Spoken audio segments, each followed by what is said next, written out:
Hi, and welcome to the Mike Frankovich YouTube channel. Unfortunately, we do not have a car show for you today, but we do have some information.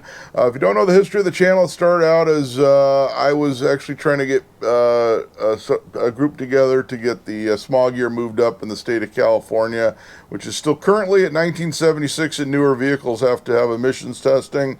And then it sort of evolved into me filming car shows to kind of keep the channel going, and now I'm pretty well known for shooting car shows now, but we do have some information now, classic car legislation sort of news, so it is my job to bring it to you. I will remind you, it is not my job to tell you who to vote for, anything like that, or scream and yell at various organizations, groups, or people. This is an informational video, and that is what it is. So I know people like to hear people screaming at certain groups and peoples. That's not my job. My job is to bring you this. So we're going to go right into this. So yesterday, as some of you guys know, a while back, I did a video regarding the letter that was sent out to classic car vehicle owners, asking them how often they use their car. And there was various questions about the usage of their classic vehicles. And there was a huge panic about that they were going to try to ban cars. I think my hair's all weird this morning. They were going to try to ban cars, classic cars, that is. And then there was an article that came out where they talked to the actual, I believe it was Bar or Carb or whatever back then. I did a video on that. Well, this sort of falls into the same category, maybe not so much. But we're going to get in right now. Okay, so I'm going to play a little snippet of this video. This is a video from the Forbes Breaking News YouTube. This video was actually recommended to me in my actual YouTube feed yesterday morning, and I had family stuff. I couldn't make a video on it then, and then I saw other people have made like TikTok videos and stuff about it where they're just like screaming and yelling that there's some sort of legislation. So let me play you a little snippet of this. This is with Representative Doug LaMalfa, who's a Republican. The video says he's a Democrat on the caption. I did look it up. He is a Republican from Northern California, and so I'm going to play you a little snippet of this video. Well, the California Democrats are at it again, doubling down on radical green agenda and threatening personal freedom. A state-funded study has suggested a ban now on gas-powered classic cars from public roads, claiming they're too harmful to the environment. We're talking parade cars, we're talking hobby cars, the stuff people enjoy, the stuff that politicians like to ride in parades in when they're running for re-election. Let's be clear, classic cars are a lot more than just vehicles. They're pieces of our history, symbols of culture, and a source of pride for countless Californians. It doesn't stop there. These same people trying to do these bans, whose green policies could hike gas prices by as much as 85 cents, 90 cents a gallon, they want to force you into an electric vehicle while our power grid can't even handle a summer heat wave. Meanwhile, the elites pushing these bans are still flying in private jets off to meetups and overseas and cruising on their big yachts, which spew far more emissions than the classic cars they want to outlaw. It's not about saving the planet, it's about control. We need to call out this hypocrisy and stand up for the freedoms of individuals, for their automobiles, for what have you. All right, so currently, there is, as mentioned there, he mentions a study. Now, if you don't know what a study is, it's where the government takes a bunch of taxpayer money, pays some activists to come up with solutions to problems, and a lot of times they're not based in reality. They're not completely thought through as to whether or not they will cause even more problems or not. It's just a study. One of the recommendations for a solution to climate change problems is to ban classic cars, which, let's face it, classic car doesn't have a lobby that has billions of dollars to go fight anything, so it's usually seen as low-hanging fruit, easy to attack. So that was one of the things in the study, which is what he references.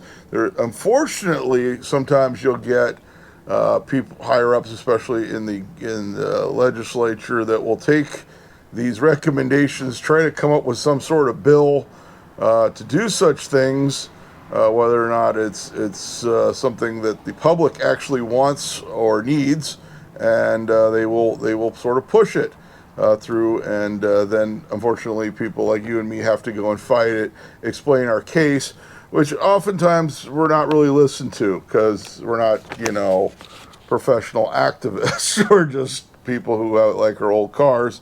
And I should mention, yes, I do have I film car shows. I do make money filming car shows.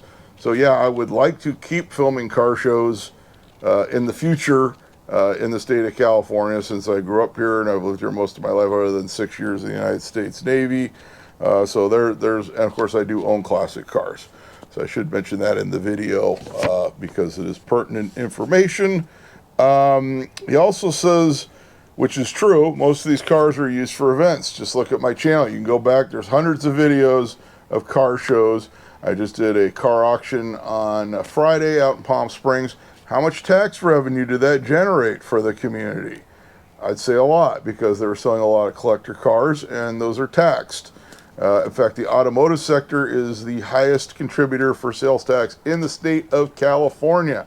So all those vehicles that stayed in the state of California were sold and were taxed. And of course they get road tax, and of course they, like I said, the sales tax, and taxed on anything where they do upgrades or repairs to the vehicles. So it generally does generate a lot of revenue for cities. It also creates jobs and things like that. So it's another thing. He mentions parades. Well, this weekend coming up, we do have the Hollywood Christmas Parade here locally in Southern California. There's always politicians and celebrities riding in various classic vehicles down Hollywood Boulevard for that. Next month we will have the, or a little over a month now, we'll have the, on New Year's Day, we'll have the Pasadena Rose Parade here in Pasadena. There's always politicians and celebrities riding around in classic cars at that parade. So that's a lot of what they get used for. I said the car shows, cars generally get driven to the car show, parked. Some actually get trailered too. Most do get driven though. Parked, and then they enjoy a day. And it's a great history lesson for younger people. It's a great outlet for people to get out and enjoy their cars. And also club events. And let's not forget, we have clubs that take care of, they actually put at-risk youth into like an education, learning how to restore these vehicles. So there's a lot of good things that come out of the car hobby. And no, these vehicles do not get used every day. And one thing I've seen is they'll use information, well, a classic car puts out this much emissions. They assume that the numbers they come up with are assuming these vehicles are being used every day. Obviously they are not, so we will say that. I did mention there's no current bill to ban classic cars. It is not in a bill. If it goes into a bill, I would imagine whatever legislator comes up with that will be bombarded, because all over this state, this classic, I mean, the car culture started in California. All over the state, people love their cars. And I think it would be a very bad move to try to ban them for any politician in this state.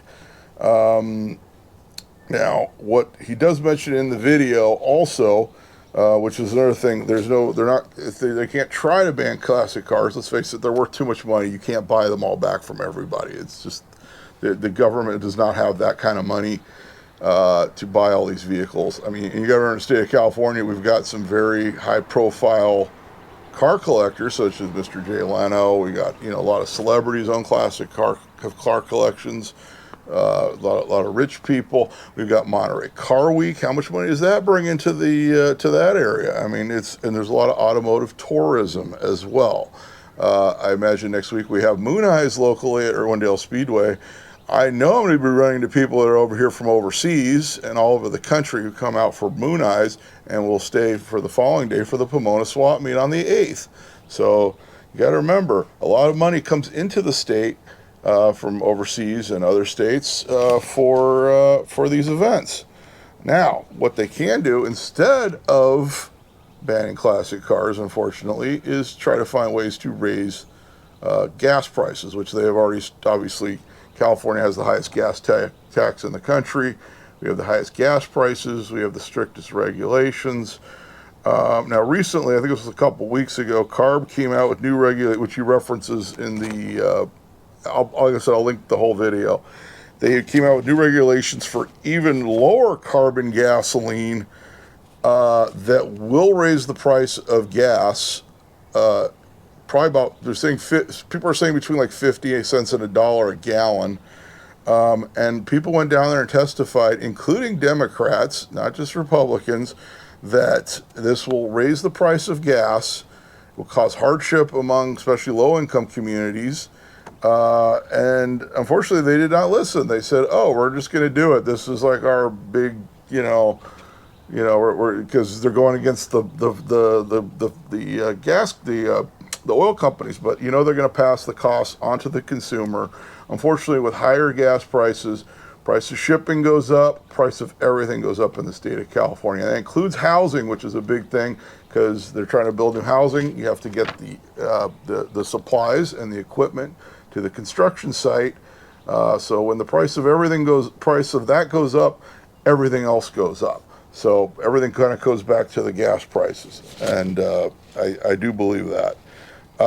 Now with that one, which was a Carb decision, it's not at the state legislature. They're kind of like their own entity, and they kind of almost answer to nobody, really. From what I understand, they're appointed for life. I mean, I'm sure they make a good government salary, drive really nice electric cars, and have a great benefits package, but reality is the rest of the state, we do not. So to buy an electric car, especially since the resale values do plummet on them, once the batteries are done, the car is essentially totaled and has to be scrapped. So it really hurts. It's going to hurt once they do switch to those, unless they find a way to make the batteries last longer or the battery replacement's cheaper. It's going to cause a problem with the used car market, I could see in the future. Right now, I do daily drive a 21-year-old Mercury Grand Marquis. I keep it running. I do my own maintenance on it, and it does not cost me the price of a new battery on a Tesla to keep that thing on the road every 10 years. So I could see people actually keeping their old gas-powered cars longer, which I think they see as well, because, like I said, I don't think electricity, I think it'll get there, but right now the electric vehicles are not at the point where they will be kept on a longer basis and kept on the road for a long period of time like we can with the gas-powered cars. Now, as per the Carb decision, I have seen news reports saying that not only Republicans but Democrats are planning, obviously it's Thanksgiving week this week. I'm sure they're not doing anything in Sacramento this week. But in the coming weeks, they're supposed to come out with a new bill to reverse or combat or whatever they have to do on the Carb decision, so we can make sure people can continue to afford gasoline so they can get to work, get their kids to school, and things like that. I realize there's a push also to get people to take public transportation. It is not safe in the cities. In fact, the metro station, I can walk to the metro station from my house. There was a 12-year-old girl that was molested last week. You can look this up. They did catch the guy, but it's a scary situation on the metro, especially here in Los Angeles. And honestly, I think they push more people into driving cars than have gotten them out of them. Now, what do I think? So what we get to, I think they know they can't ban these classic cars. They are private property. We have paid money for them. We have paid money to restore them. We have paid money to upkeep them. These are private property. They know they can't ban those. If they try, I think there's going to be a huge outcry, because I know people who are even strict environmentalists who get the classic car hobby and have classic cars. So just because you don't get the hobby doesn't mean you should try to ban it. There's a lot of music in this world that I don't get, and I don't try to ban it. So, I would say with music, because usually I'm on the porch filming my record channel video. So they just want to make it more expensive, as I said. Another thing they've done is made the pre-OBD2 Smogs more expensive. That's 1976 to 95 Smogs. They recently, next year, they're not going to do the roller test on the 96 to 99. This was a perfect opportunity to get rid of pre-OBD2 Smogs, because the smog stations don't want to do it. We've talked about this in the smog videos. And the prices for doing those smogs have just gotten skyrocketed. And this was like a perfect opportunity to completely do away with that. What did they do? They didn't. And they're going to do it like at a central state location. I think it's going to be a complete mess, but we will see in the future. That's going a little too far off our tangent, other than, yes, those have gotten more expensive. Now, the problem is, like I said before, I already kind of went off my tangent and into stuff I already wrote down that I wanted to hit. People can't afford electric cars. I mean, I think people can afford hybrids right now, maybe not electric. Eventually that will catch up, but right now those cars do have an expiration date until the battery technology gets to the point where either they're cheaper or they have a different type of battery that doesn't expire and costs more than the 3/4 or more than half of the value of the vehicle. And like I said, the used values on those cars have plummeted as people are afraid to get into a used one since there is a expiration date on those vehicles. Currently, I said I can see in the future that being rectified. Right now, we are not there. And I said if a bill is written to ban these cars, obviously I'm going to let you guys know. We will organize. We will get it defeated. Right now, there is no bill. Some of the videos I did see online were referencing that there was a bill because of what the representative said. There's no current bill. If there is one in the future, obviously we're going to fight this. Obviously, I'm sure SEMA will get on board with this because it really doesn't make any sense to take away something that so many people in the state do love and do care about and does provide, something positive for the community. And taking that away would be absolute disaster. So that's what I've got for you on this video. I felt like I had to make it because it is my job. It is my duty. This is what the channel was originally about before I started filming car shows. It became kind of well known for that. I always say it was kind of my happy accident. I'm not Bob Ross, but it was a happy accident. So that's what I've got for you. And until next time, I'll be seeing you.